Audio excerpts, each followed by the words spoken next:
Bismillahirrahmanirrahim. Alhamdulillahi rabbil alamin, wassalatu wassalamu ala asyrafil anbiya'i wal mursalin sayyidina Muhammad wa ala alihi wa sahbihi ajma'in. Qala rabbi shrah li sadri wa yassir li amri wahlul 'uqdatam min lisani yafqahu qawli, amma ba'd. InsyaAllah kita akan tadabbur, yakni membincangkan satu surah yang selepas surah Al-Balad, yakni kita akan membicarakan surah yang disebut dengan Asy-Syams.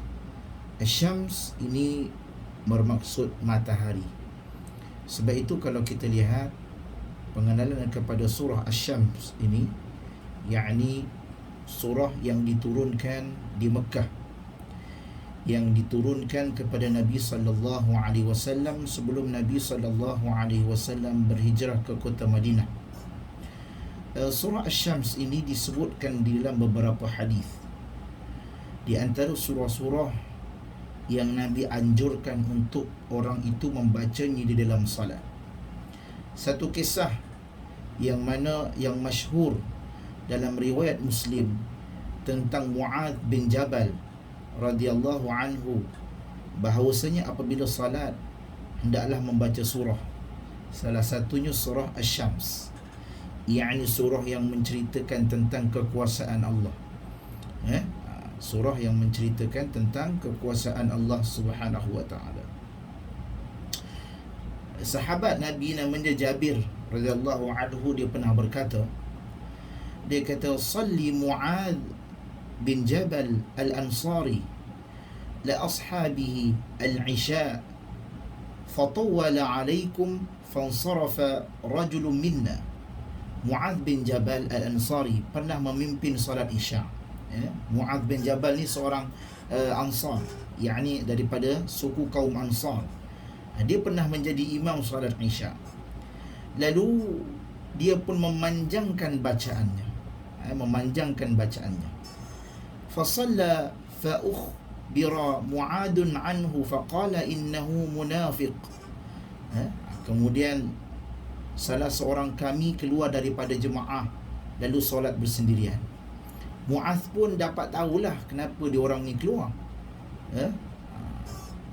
Kemudian Mu'adz pun berkata, ini orang munafik. Dia kata, orang tu, Mu'adz ni baca panjang. Kemudian orang tu kata, baca panjang sangat, aku keluarlah, solat sendirilah. Mu'adz kata, dia ni munafik ni. Tak boleh terima orang baca panjang. Kemudian falamma balagha dhalika ar-rajul dakhala ala Rasulillah sallallahu alaihi wasallam, maka orang yang dikatakan Mu'adz itu pergi kepada Nabi sallallahu alaihi wasallam. Dia menceritakan kenapa dia keluar solat, sebab Mu'adz ni baca panjang. Dia bagi tahu Nabi. فأخبره ما قال معاذ فقال له النبي صلى الله عليه وسلم. Kemudian Nabi sallallahu alaihi, dia bercerita kepada Nabi tentang apa yang dilakukan oleh Mu'adz. Nabi sallallahu alaihi wasallam lantas menasihati Mu'adz, "Aturidu an takuna fattanan ya Mu'adz?" Adakah engkau menjadi orang yang suka berfattanan, yang suka membuat fitnah tentang agama, wahai Mu'adz? Idza amamtun nas, jika kamu menjadi imam kepada manusia, faqra, bacalah bisyams wadduha wasabbih isma rabbikal a'la wa aqra bismi rabbik. Bacalah asyams, al-duha, al-a'la, al-alaq atau al-lail, wal-laili idza yakhsha. Ini surah-surah yang Nabi suka untuk seseorang itu jadi imam. Nabi suka mereka ini membaca, antaranya surah Asy-Syams, al-duha, al-a'la atau al-lail, al-alaq atau al-lail. Ini di antara surah-surah yang digemari oleh Nabi sallallahu alaihi wasallam. Sebab itu bila jadi imam, sesiapa yang jadi imam, tengok keadaan sekeliling. Kalau anda kata ada orang tua ataupun ada anak-anak yang sakit ataupun ada orang-orang yang sedang mempercepatkan urusannya, maka bacalah pendek. Bacalah pendek. Surah Asy-Syams, Ad-Duha, Al-A'la, Al-Alaq atau Al-Lail, ini antara surah-surah yang Nabi suruh apabila nak menjadi imam. Nak menjadi imam, jangan terlalu panjang. Jangan terlalu panjang. Ini bab surah, antara surah yang sering Nabi baca dan Nabi galakkan apabila seseorang itu menjadi imam, maka dia boleh baca surah tersebut. Okey, baiklah. Nanti yang baru hadir, insya-Allah selepas saja daripada tadabbur ini kita akan talaqi semula sebab dari terlewat, jadi saya mula awal sedikit. Okey, baiklah. Ayat yang pertama dan ayat yang ketujuh, yakni kekuasaan Allah Subhanahu wa taala pada setiap penciptaannya.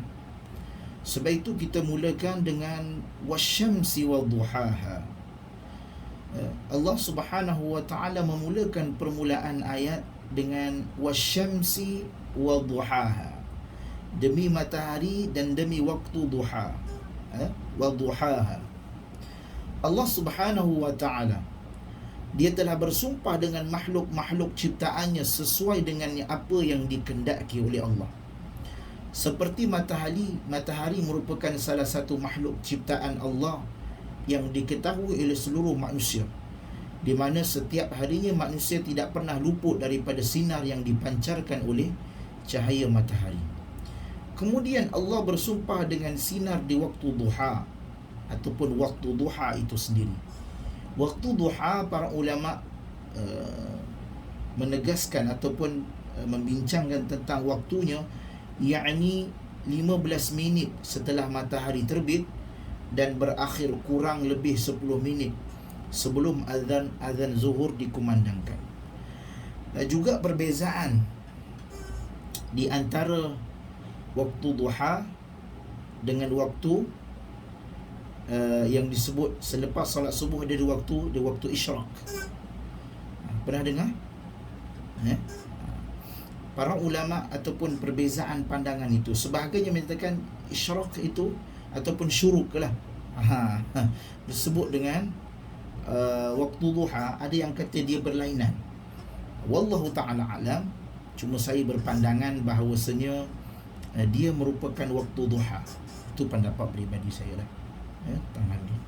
Kerana waktu duha ni yakni waktu matahari terbit, waktu matahari sudah naik. Cuma disebut dalam hadis Nabi SAW, Nabi kalau kita panggil salat subuh tu dipanggil salatul fajr. Salat subuh tu dipanggil salatul fajr, yakni salat matahari naik, yakni salat waktu subuh lah, waktu matahari naik. Bila matahari tengah naik, Nabi larang seketika untuk orang salat. Pada ketika itu, kenapa Nabi larang? Kerana Nabi tidak mahu umat Islam pada ketika itu menyerupai bangsa yang sembah matahari. Bangsa yang sembah matahari, Nabi tak suka. Nabi kata jangan salat. Kemudian Nabi solat pada waktu selepas itu. Yang ini sebahagian para ulama menyatakan dia waktu isyraq ataupun waktu syuruk, dan juga disebut antara lain waktu duha. Saya berpandangan itu merupakan waktu duha, dan berakhir lebih kurang 10 minit sebelum azan zuhur dikumandangkan.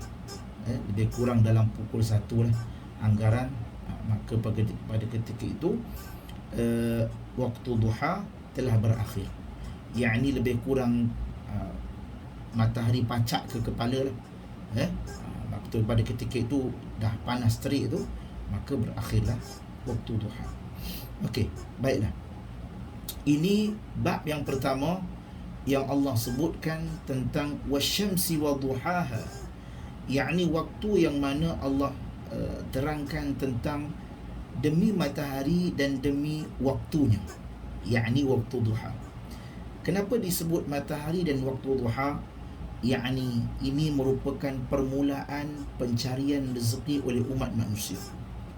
Di sinilah manusia memulakan pencarian rezeki dan memulakan pencarian doa kepada Allah. Sebab itu dalam hadis yang hasan, Nabi SAW sunat untuk kita salat duha 4 rakaat.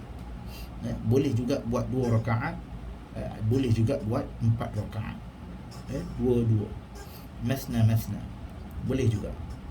Ini merupakan waktu yang mana seseorang itu bangun untuk mohon kepada Allah. Selain dia memulakan pekerjaannya, memulakan kehidupan hariannya, maka dia mohon kepada Allah untuk dilimpahkan rezeki. Bila kata rezeki bukan duit, rezeki ni termasuklah kesihatan, kerjaan yang baik, kelapangan dalam urusan. Itu semua adalah rezeki yang mana kalau tidak mampu dimiliki oleh orang lain. Ada orang yang dia banyak duit tapi dia sempit urusannya, tak sempat nak bersama keluarga. Ada orang yang banyak duit tapi dia tak sihat, dia tak boleh merasa apa-apa. Sebab tu rezeki ini janganlah kita sangka hanya duit sahaja. Rezeki ini mempunyai pelbagai nikmat yang Allah berikan kepada kita. Termasuklah rezeki yang kita sekarang berada di kelas ini. Ini pun rezeki. Setengah orang tidak dapat boleh mencari ilmu. Mereka kerja ke sana dan ke sini. Mereka penat kadang-kadang. Tapi kita diberi kelapangan rezeki oleh Allah untuk menuntut ilmu. Ini adalah satu rezeki. Jangan kita sia-siakan apa yang Allah bagi kepada kita pada hari ini. Kemudian setelah Allah berbicara tentang wasyamsi wa duhaha, Allah berbicara tentang wal qamari idza talaha. Allah kata demi bulan apabila ia mengiringinya, yakni bulan ketika mengikuti matahari.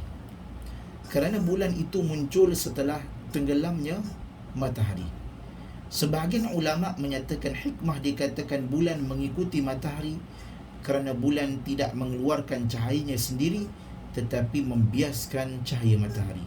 Yakni satu sistem cakrawala yang Allah ciptakan kebesaran Allah. Allah ciptakan cahaya matahari di siang hari, namun Allah tidak membiarkan malamnya gelap gelita. Allah ciptakan bulan sekurang-kurangnya untuk menerangi kegelapan malam sesuai dengan kehendak manusia, yakni waktunya berehat pada waktu malam. Kemudian Allah kata wan nahari idza jallaha, dan apabila siang menampakkan demi siang apabila menampakkan